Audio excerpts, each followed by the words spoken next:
అందరికీ ఈ దిన వాగ్దానాల కొరకు ఎదురు చూస్తూ తండ్రి యొక్క వాగ్దానాలు వింటున్న మీకు షలోం తెలియపరుస్తూ పాట వేద్దాం. మనందరికీ తెలిసిన పాట. తండ్రికి మహిమ కలుగుతుంది. హల్లెలూయా.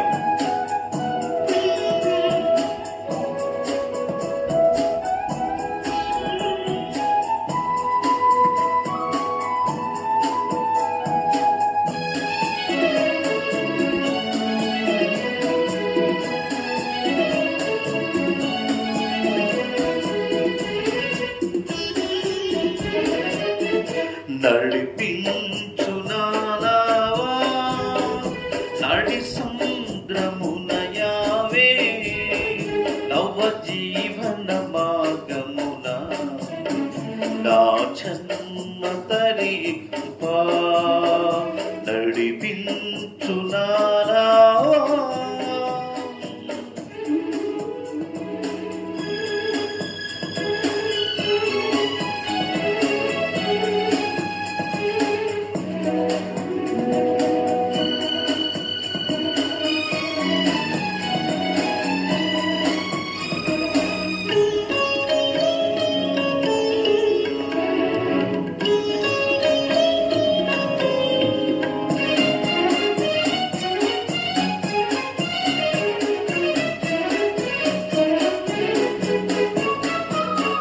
నా జీవిత తీరమున నా అపజయ భారమున నలిగిన నా హృదయమును నడిపించు లోతునకు దాయాత్మయిరబోయా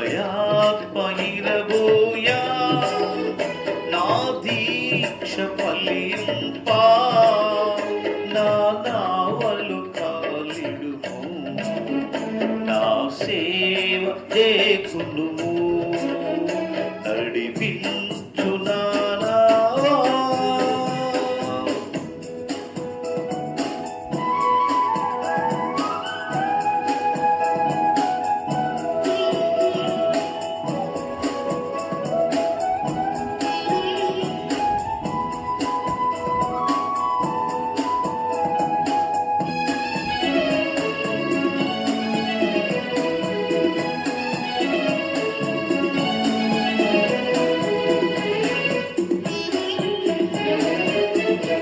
ప్రభు మార్గము విడచితిని ప్రార్థించుట మానితిని యశ్వాక్యము వదిలితిని పరమాత్మము మరచితిని ప్రపంచ నటనలలో ప్రావీణమును బోధి బలహీయుడనై ఇప్పుడు పాటిల్తు నీ మాట నడిపించు నానావా.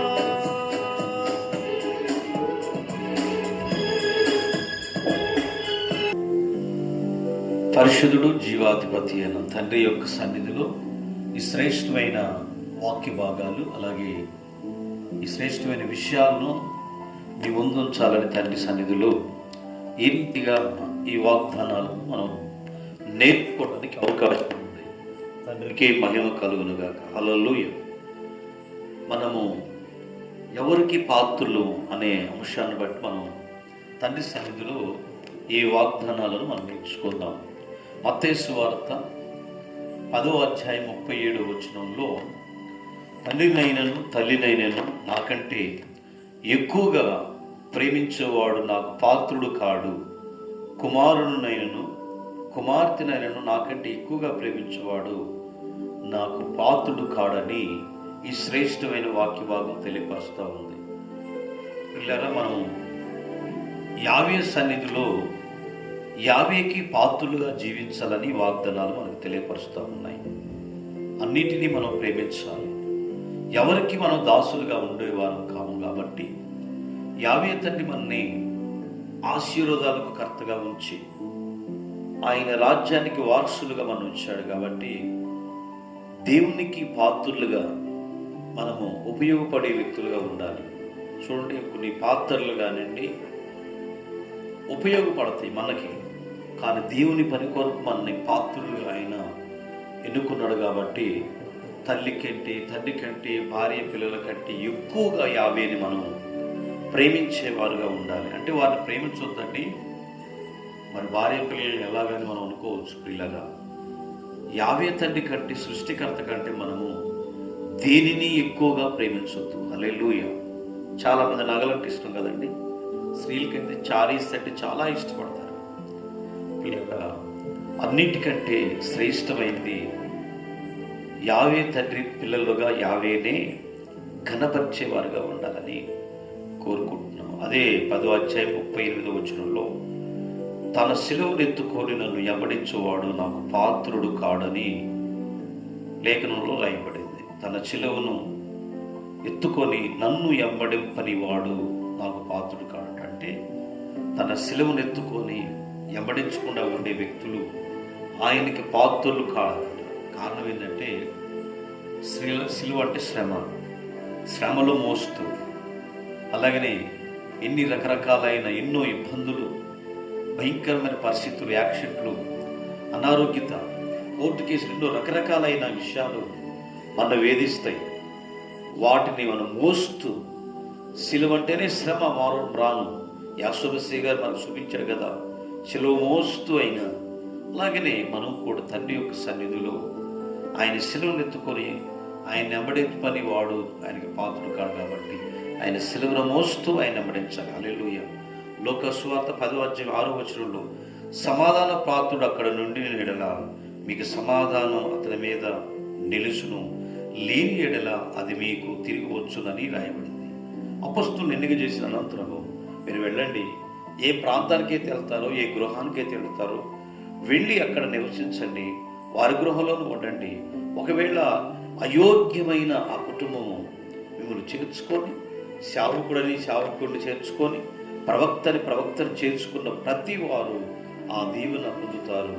ఒకవేళ మీరు సమాధానం వారు నిన్ను పొందుకోకపోతే, వారు ఒకవేళ వారు మిమ్మల్ని చేర్చుకోకుండా నానా ఇబ్బందులు పెట్టి రకరకాలైన శోధనలు పెడితే వారు ఆ ఇంట్లో సమాధానకు పాత్రుడు కాడు అని రాయబడింది. పిల్లరా, అపోస్తలుల కార్యాల గ్రంథము 5వ అధ్యాయం 41వ వచనంలో నా నామము కొరకు అవమానం పొందుటకైనను పాత్రులని ఎంచబడినందున వారు సంతోషిస్తూ మహాసభ ఎదుట నుండి వెళ్ళిపోయారు. ప్రియ సహోదరులరా, మనము ఎక్కడికి వెళ్ళినా అవమానం వచ్చినా, అలాగే ఆయన నామం కొరకు దెబ్బలు, ఎన్ని రకరకాల శోధనలు వచ్చినా ఇది నిజంగా యావేతని మనకి ఇచ్చాడని నమ్మకంతో విశ్వాసంతో ఉండాలని భక్తులు వాక్యాల ద్వారా అపొస్తలులు శ్రమపడి చూపించారు. హల్లెలూయా. లోక సువార్త 10వ అధ్యాయం 7వ వచనం వారు మీకు ఇచ్చిన పదార్థములను తిని త్రాగుసు ఆ ఇంటిలో ఉండి ప్రతి పనివాడును జీతమునకు పాత్రుడు, ఆ ఇంటికి మరి శుభమని చెప్పమని ఈ వాక్యం తెలియపరుస్తుంది. అలాగనే 2 తిమోతి పత్రిక 2వ అధ్యాయం 21వ వచనంలో ఎవడైనను వీటిలో చేరక తను తాను పవిత్రపరచుకునే ఎడల వాడు పరిశుద్ధపరచబడి యజమానుడు వాడుకునే అర్హులైన ప్రతి సత్కార్యమును సిద్ధపరచబడి ఘనత నిమిత్తమై పాత్రుడై ఉండవలెనని రాయబడింది. తిమోతికి రాసిన పత్రికలో తాను పవిత్రులుగా ఎంచుకొని పరిశుద్ధ పరిచర్యలు పాలిభాగస్తులుగా యజమాను వాడుకునే పాత్రగా పనిముట్టుగా మనం ఉండాలని ఈ లేఖనం సెలవిస్తుంది. కాబట్టి అందరం కూడా తండ్రి సన్నిధిలో నిజంగా మనం అందరం ఒక ఇంటి వారుగా కట్టబడి పరలోకానికి పాత్రులు ఎంచబడి ఈ భూలోకంలో ఆయన సువార్తను ప్రకటించే వ్యక్తులుగా, ఆయనకి పాత్రులుగా, ఆయనకి ఇష్టలుగా జీవిద్దాము. ఎవరైనా ఎక్కువగా ఈ భూలోకాన్ని కానీ భూలోకంలో ఉన్నవి ప్రేమించకండి. దేవుడు యావే తండ్రి కంటే ఎక్కువగా ప్రేమిస్తే మీరు నాకు పాత్రులు కాడంటాడు. కాబట్టి ఆయనకి పాత్రులుగా జీవితం అటు కృపా తండ్రిత మన కుటుంబాల్లో దయ చూపించుగాక. ప్రార్థన.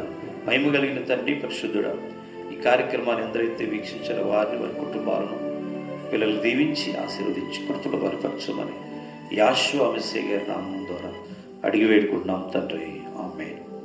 మీ అందరికీ నా ప్రేమపూర్వక విషయంలో ఈ కార్యక్రమాన్ని అనేకులు తెలియపరచండి, సబ్స్క్రైబ్ చేయండి, లైక్ చేయండి. కారణం ఏంటంటే ఈ కార్యక్రమాల బలపరిచి అనేక మందికి తెలియపరచండి. 50 మంది ఆశీర్వదించమని. షలో